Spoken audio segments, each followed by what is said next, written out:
الله الرحمن الرحيم فمن زحزح عن النار وأدخل الجنة فقد فاز وما الحياة الدنيا إلا متاع الغرور۔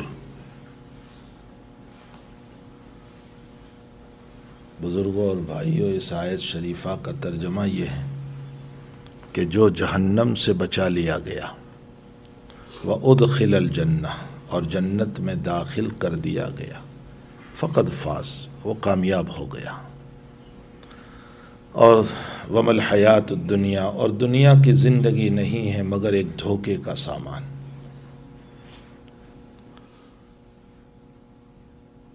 اللہ تعالیٰ نے مجھے اور آپ کو اور دنیا کے انسانوں کو اس دنیا میں ایک مسافر بنا کر بھیجا ہے۔ ہمارا اصل مکان یہ نہیں ہے۔ اگر اصل مکان یہی ہوتا تو کبھی ہم یہاں سے نہ جاتے، کبھی ہم اس دنیا سے نہ جاتے۔ اگر اصل مکان ہی یہ ہوتا ہمارا تو ہمیں کون اپنے گھر سے نکال سکتا تھا؟ ہمارا حال یہ ہے کہ چاہے کتنی ہی خوشی، کتنی ہی دولت، کتنا ہی شاندار مکان، لیکن موت ہم کو دھکے مار کر نکال دیتی ہے۔ معلوم ہوتا ہے یہ اصلی وطن نہیں ہے ہمارا، یہ اصلی مکان نہیں ہے۔ ویسے بھی قرآن جگہ جگہ جگہ جگہ یہ کہہ رہا ہے کہ تمہارے والد آدم جنت میں تھے، تمہارا اصل مکان تو جنت ہے۔ اور جو اصل وطن ہوتا ہے نا، وہاں ہمیشہ رہنا ہوتا ہے۔ یہ عارضی وطن ہے، یہاں دوام نہیں ہے، یہاں ہمیشگی نہیں ہے۔ حضرت امام غزالی رحمۃ اللہ علیہ نے بہت اچھی مثال دی۔ فرمایا اللہ نے جو کچھ ہم کو دیا ہے، ہماری اولاد، ہمارا مکان، ہماری جائیداد، ہماری تجارت، ہماری بزنس، جو کچھ ہم کو دیا ہے، فرمایا اس کی مثال ایک ٹوائز کی طرح ہے۔ ٹوائز جو ہوتے ہیں نا، بچوں کو کھیلنے کے لیے دیتے ہیں، فرمایا اس کی مثال ٹوائز کی طرح ہے۔ کبھی والد صاحب کیا کرتے ہیں، کبھی والد صاحب بچے کو یہیں رہنے دیتے ہیں، ٹوائز لے لیتے ہیں کہ نالائق صبح سے کھیل رہا تھا، لاؤ، ٹوائز لے لیتے ہیں۔ اور کبھی کیا کرتے ہیں، سارے ٹوائز وہیں ہیں، بچے کو اٹھا لیتے ہیں۔ ہمارا روزمرہ کا تجربہ ہے، روزانہ کا یہ تجربہ ہے۔ اتنی پیاری مثال دے کر امام غزالی سمجھاتے ہیں کہ یہ سارے ٹوائز ہیں، اولاد ہیں، بیوی ہے، مکان ہے، جائیداد ہے، تجارت ہے، بزنس ہے۔ فرمایا کبھی اللہ اس ٹوائز میں سے کوئی ٹوائز کو لے لیتا ہے، دکان ٹھپ ہو گئی، بزنس گر گیا، بیوی کی موت ہو گئی، بچے کو بیماری لگ گئی، تو اللہ ٹوائز کو لے لیتا ہے۔ اور کبھی سارے ٹوائز یہیں رہ جاتے ہیں، اللہ کھیلنے والے ہی کو لے لیتا ہے۔ کاروبار بھی یہاں، اولاد بھی یہاں، تجارت بھی یہاں، بزنس بھی یہاں، سب رہ گیا۔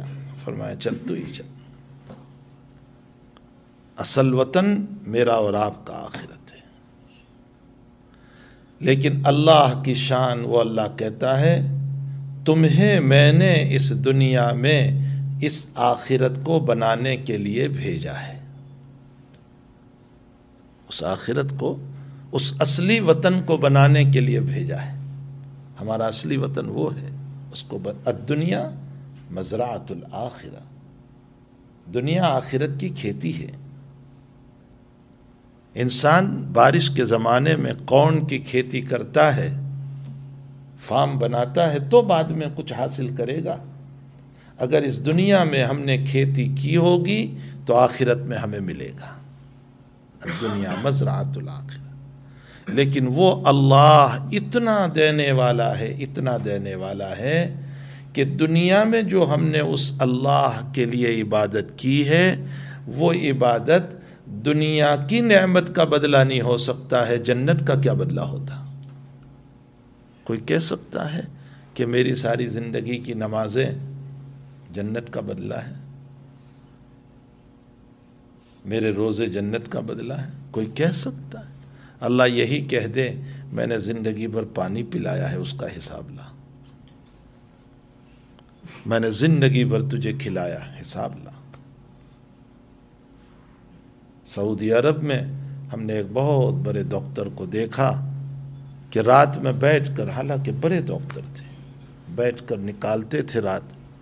ہم نے ان سے پوچھا، انہوں نے فرمایا سودان کے تھے، وہ بڑے نیک، بڑے زاہد۔ فرمایا بس اللہ جس حال میں رکھے، ہمارا حال یہ ہے کہ یہ جو کھانے کی نلی ہے اس کے اوپر اللہ نے ایک ذرا سا دروازہ رکھا ہے۔ دیکھیے اللہ کی کاریگری، ہم کھانا کھا لیتے ہیں پھر ریپیٹ نہیں ہوتا، حالانکہ پانی کی نلکی ہوتی ہے تو پانی واپس آ جاتا ہے۔ ہم پانی پیتے ہیں، واپس کیوں نہیں آتا ہے؟ ہم سو جائیں تو بھی نہیں آتا۔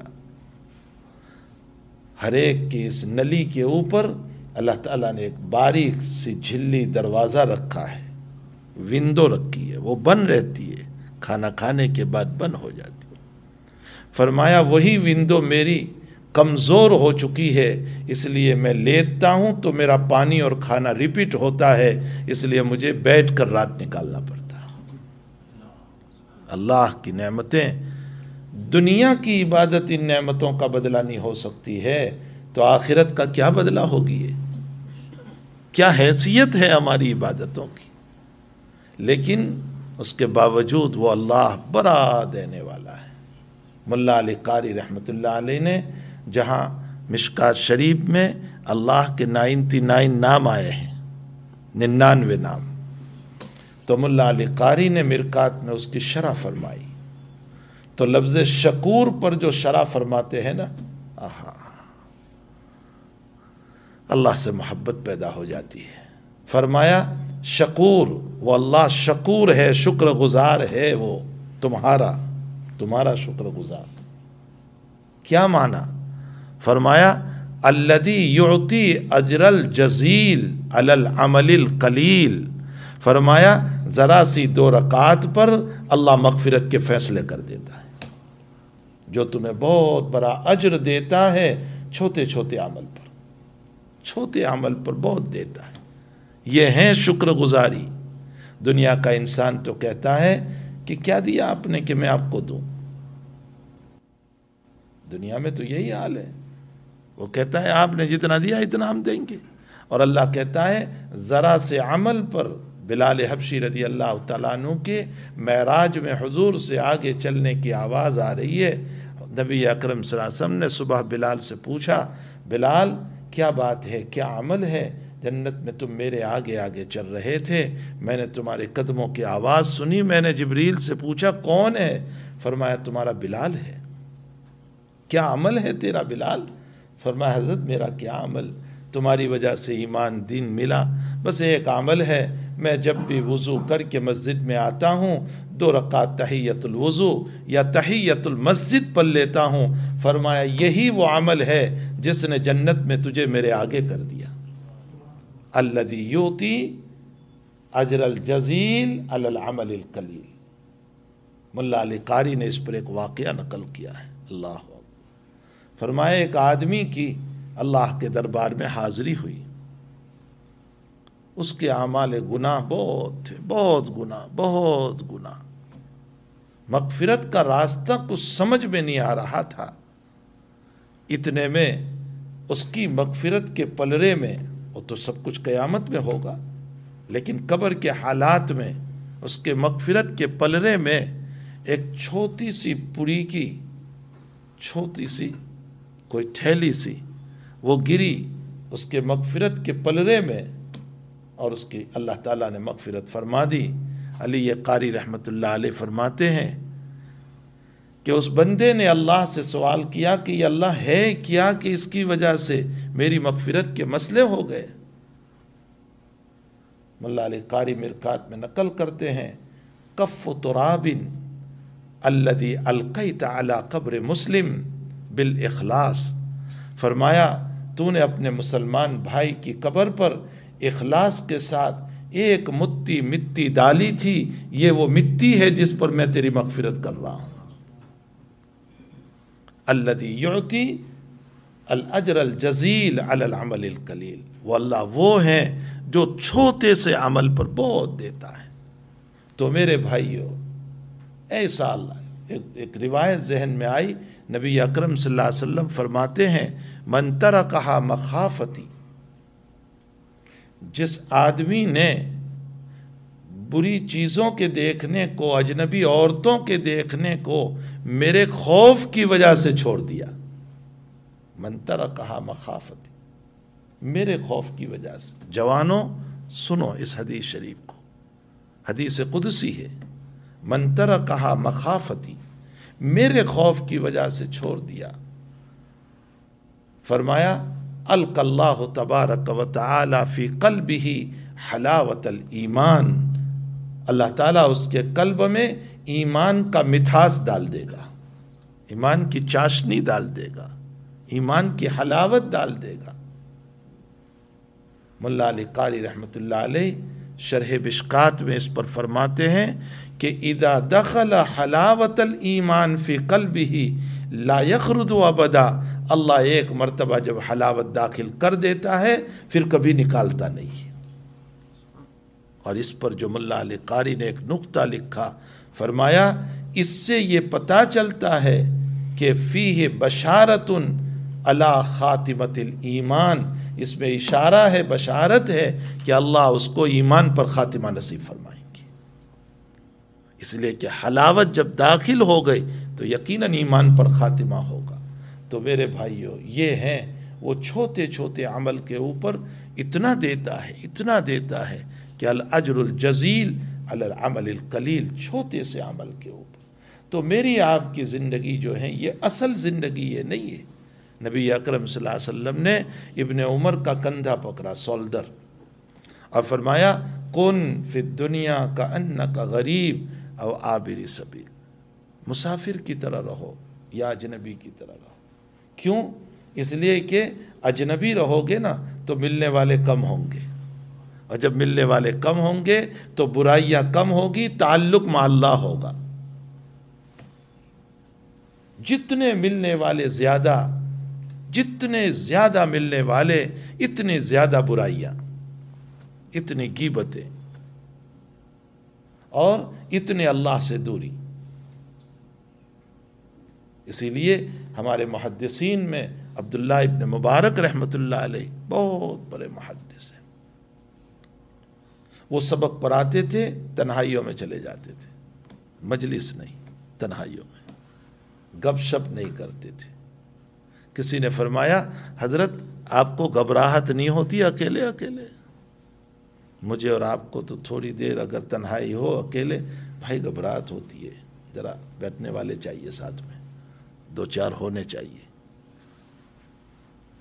ہماری مجلسوں میں غیبت جو ہے وہ سلاد کی طرح ہو چکا ہے، جیسے سلاد کے بغیر کھانا اچھا نہیں لگتا، اسی طرح غیبت کے بغیر مجلسیں اچھی نہیں۔ تو ابن مبارک جواب دیتے ہیں کیف اتوحش ومعی رسول اللہ صلی اللہ علیہ وسلم، مجھے تنہائیوں میں کیسے گھبراہٹ ہوگی، میرے ساتھ اللہ کے نبی ہوتے ہیں، یعنی ان کی احادیث ہوتی ہے۔ حدیث کا ہونا نبی کا ہونا ہے، اللہ کے نبی علیہ السلام میرے ساتھ ہیں، مجھے کیسے گھبراہٹ ہوگی۔ تو میرے بھائیو، دنیا کی زندگی اصل زندگی نہیں ہے، اصل زندگی وہ ہے جو مرنے کے بعد آنے والی، جو آخرت کہا گیا ہے، وہ ہے اصل زندگی، اور اسی کو بنانے کے لیے دنیا میں بھیجا ہے۔ اور ایک اصول یاد رکھو، اہل علم سمجھیں گے اس مسئلے کو، وسائل ہمیشہ نہیں چلتے، مقاصد ہمیشہ چلتے ہیں۔ وسائل، وسیلہ جو ہوتا ہے نا، مثلا مجھے یہاں سے جانا ہے، ایک مثال کے طور پر مونٹریال، آپ نے مجھے راستہ بتانے کا وسیلہ بنے، بس وہ راستہ بتا کر کے آپ ختم ہو جاؤ گے۔ وسائل ہمیشہ ساتھ نہیں رہتے، مقاصد ساتھ رہتے۔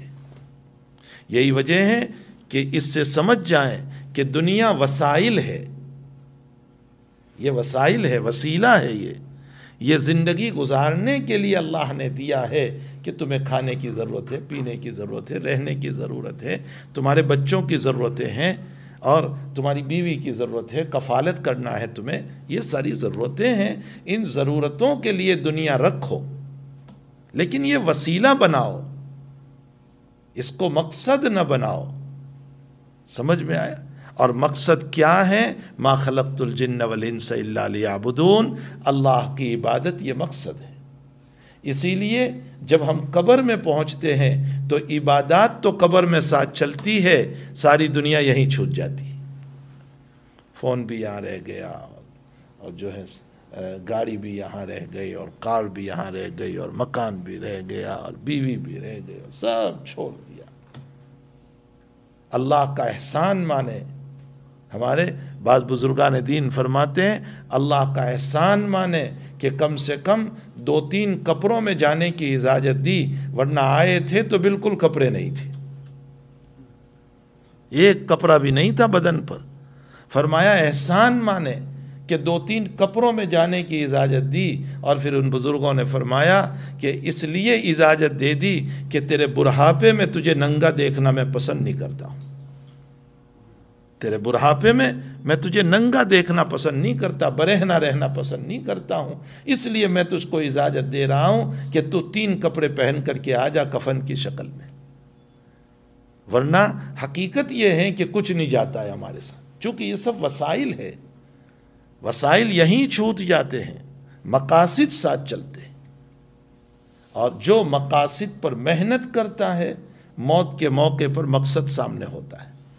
اسی لیے آپ دیکھیں مرض الوفات جو آتا ہے نا، مرض الوفات یعنی جس بیماری میں ہماری موت ہوتی ہے، مسئلہ یاد رکھو، اس بیماری میں مرنے والے کا حق اپنے مال سے ختم ہو گیا۔ پوچھو ان علماء سے، ابھی تو مرا بھی نہیں ہے، ابھی مرا نہیں ہے، ابھی تو مرض الوفات چل رہا ہے، ابھی ہے زندہ، سانس چل رہے ہیں، باتیں کر رہا ہے، لیکن اللہ کہتا ہے تیرا حق اس مال سے ختم، فقط تو 1/3 کا مالک ہے، اب اس سے زیادہ کا اب نہیں، اب تو وصیت کرنا چاہے تو 1/3، باقی سب تیرے وارثوں کا ہے۔ موطا امام مالک میں ہے کہ حضرت صدیق اکبر رضی اللہ تعالیٰ عنہ نے اپنی بیٹی ام المؤمنین حضرت عائشہ رضی اللہ تعالیٰ عنہ کو فرمایا، بیٹی تو میری بڑی پیاری ہے اور نبی کی بیوی ہے، تو میرے باغ کے اندر سے 20 وسق، 20 وسق کا معنی فی زماننا 2000 kg کھجور، 2000 kg کھجور، فرمایا بیٹی میرے باغ سے تو لے لے۔ صدیق اکبر بیمار ہوئے، بیٹی ابا کی خدمت میں رہی، اس کی وجہ سے نہیں اتار سکی، بیماری بڑھتی چلی گئی، اب وفات کی طرف جا رہے ہیں۔ وفات سے 2-3 دن قبل فرمایا بیٹی وہ کھجوریں لے لی تم نے جو ہم نے دی تھی؟ فرمایا ابا جی میں نہیں لے سکی ہوں، آپ کی بیماری کی وجہ سے، آپ کی خدمت کی وجہ سے۔ فرمایا بیٹی اب نہ لینا، میری صحت میں تو لے لیتی تو تجھے حق تھا، اب یہ مرض الوفات ہے، اس میں تیرے دوسرے بھائی بہنوں کا بھی حق آ گیا، اب تو نہیں لے سکتی۔ تو مرض الوفات وہ بیماری ہے جس میں زندہ ہوتے ہوئے مال کا رشتہ ٹوٹ جاتا ہے ہمارا۔ بھلا جس مال کا رشتہ زندگی میں ٹوٹ گیا وہ وسیلہ ہے، وہ قبر میں کہاں جائے گا؟ اور اس کے مقابلے میں ایمان کیسا ہے میرے بھائیو؟ اللہ تعالیٰ نے اپنے پیغمبر کے ذریعے سے کیا فرمایا؟ لَقِّنُوا مَوْتَاكُمْ بِلَا إِلَٰهَ إِلَّا اللَّهِ، فرمایا جان نکل رہی ہے، روح نکل رہی ہے، تب بھی پڑھاؤ لا الہ الا اللہ، چونکہ یہ مقصد ہے، مقصد موت تک رہے گا، موت کے بعد بھی رہے گا، وسیلہ یہیں چھوٹ جائے گا۔ عجیب حال ہے، جو مقصد ہے ہمارا اس پر تو ہماری محنت نہیں، اور جو وسیلے ہیں اس پر خوب محنت ہے ہماری۔ اللہ کرے کہ میں اور آپ اس بات کو سمجھ جائیں کہ اللہ تعالیٰ ہمیں مقاصد پر محنت کرنے کی توفیق عطا فرمائے، ایمان پر، اعمال صالحہ پر، اخلاق حسنہ پر، اللہ کی رضا والے اعمال پر، اور پھر اللہ کی عطا فَأُولَئِكَ يُبَدِّلُ اللَّهُ الا الذین آمنوا تابوا وعملوا الصالحات، فرمایا فاولئک یبدل اللہ سیئاتہم حسنات، جو بندہ گناہ ہو گئے لیکن جب اعمال صالحہ کرتا ہے اور مجھ سے توبہ کر لیتا ہے، فرمایا میں اس کی برائیوں کو نیکیوں سے بدل دوں گا۔ صاحب روح المعانی نے لکھا ہے کہ میرے نامہ اعمال میں گناہ لکھا ہوا ہے، 1 گناہ 2 3 4 5 یہ گناہ لکھے ہوئے ہیں، اور پھر میں نے توبہ کی سچے دل سے توبہ۔ تو اس توبہ کے نتیجے میں اللہ کیا کرتا ہے؟ مٹا دیتا ہے۔ مٹانے کا مطلب وائٹ نہیں لگا دیتا کہ پتہ چلے کہ یہاں کچھ مٹا ہوا ہے، سفید نہیں لگا دیتا تاکہ پتہ چلے۔ فرمایا اس کی جگہ اللہ انہی گناہ کو ثواب بنا کر لکھ دیتا ہے۔ کیسی عطا ہے اس کی، کیسی رحمتیں ہیں، کیسی بخششیں ہیں اس کی۔ تو جس اللہ کی یہ عطائیں ہیں، عنایتیں ہیں، بخششیں ہیں، اس اللہ کو راضی کرنے کے لیے ہمیں اپنی زندگی، اپنی جوانی اس کے لیے لگانا چاہیے۔ اپنی جوانی لگائیں، اپنی زندگی لگائیں، اور اپنے سانس لگائیں، اپنی راتیں لگائیں، اپنا دن لگائیں اس اللہ کی رضا کے لیے۔ اللہ مجھے اور آپ کو اپنے مقاصد کو سمجھنے کی، اپنی آخرت کی تیاری کی اللہ ہم سب کو توفیق عطا فرمائے۔ اور اگر ہم نے وسائل پر محنت کی تو پھر اس صورت میں ابن قیم رحمۃ اللہ علیہ نے ایک واقعہ لکھا ہے جس کا خلاصہ یہ ہے کہ اس کو اتنا عشق تھا کسی عورت سے، فاسق عشق، غلط محبت، اسی میں ڈوبا ہوا تھا، نہ اللہ کی پڑھی، نہ شریعت کی پڑھی، نہ دین کی پڑھی۔ نتیجہ یہ نکلا کہ وہ ایسی شدید بیماری میں مبتلا ہوا، اب اس میں جب جانے لگا موت کی طرف تو اخیر میں اس کی زبان سے ایک جملہ نکلتا تھا، رضا کا اشحا فی فوادی من رحمت الخلیل الجلیل۔ فرمایا اے میری معشوقہ، تیری رضا، تیری خوشی میرے دل میں میرے رب کی رحمت سے زیادہ ہے۔ کیا کہہ رہا ہے؟ یعنی میرے رب کی رحمت کو میں کچھ نہیں جانتا، تیرا عشق بہت زیادہ ہے۔ یہ کیوں ہوا؟ وسیلے پر محنت، فسق پر محنت اور محبت، غلط کاموں پر محبت، جس کے نتیجے میں یہ حال ہوتا ہے۔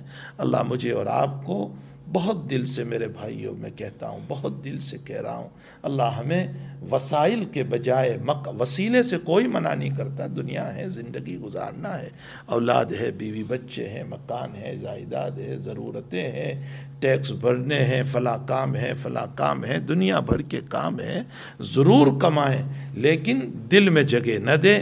دل میں جگہ اللہ کو ہونی چاہیے، رسول اللہ کو ہونی چاہیے، شریعت کو ہونی چاہیے۔ اللہ مجھے اور آپ کو اس کی توفیق عطا فرمائے۔ سبحان اللہ و بحمدہ، سبحانک اللہم و بحمدہ۔